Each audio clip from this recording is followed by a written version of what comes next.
Sur le principe de confidentialité, je dirais que notre système d'information est très puissant, qui respecte tous les critères d'avoir des profils qui ont accès seulement à certaines données, avoir des mots de passe qui se renouvellent. Donc là-dessus, on est bon. Aussi en termes de notre staff, on a toujours inculqué une pratique de confidentialité, mais on s'est rendu compte qu'on n'avait pas de manuel spécifique et une formation spécifique.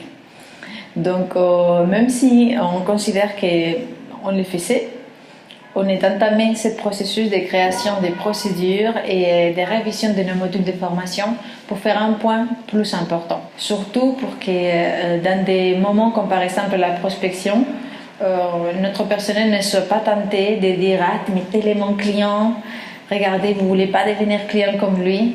Parce que si on n'a pas les consentements préalables du client préexistant, c'est des pratiques à bannir. Dans les contrats aussi, il y a une clause spécifique qui se réfère à la confidentialité des données.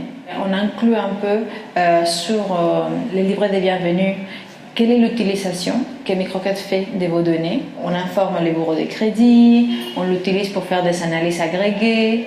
Éventuellement, on peut vous contacter à des fins commerciales pour vous proposer des produits qu'on considère pourraient vous intéresser. Il faut que les clients soient conscients de quelle façon Microcred peut ou peut pas utiliser l'information du client.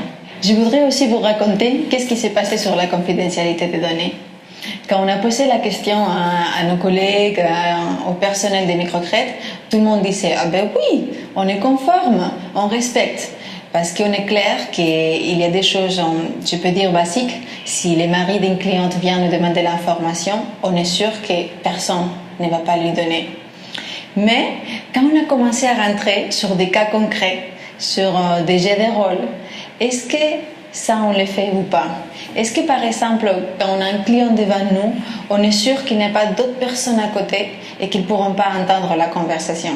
Et c'est là qu'on dit oui, ça m'est arrivé une fois ou deux fois ou même souvent. Et donc la conclusion serait ne restez pas dans les plus évidents ou dans les conversations plutôt abstraites, mais rentrez dans les cas spécifiques et vous trouverez de quoi améliorer.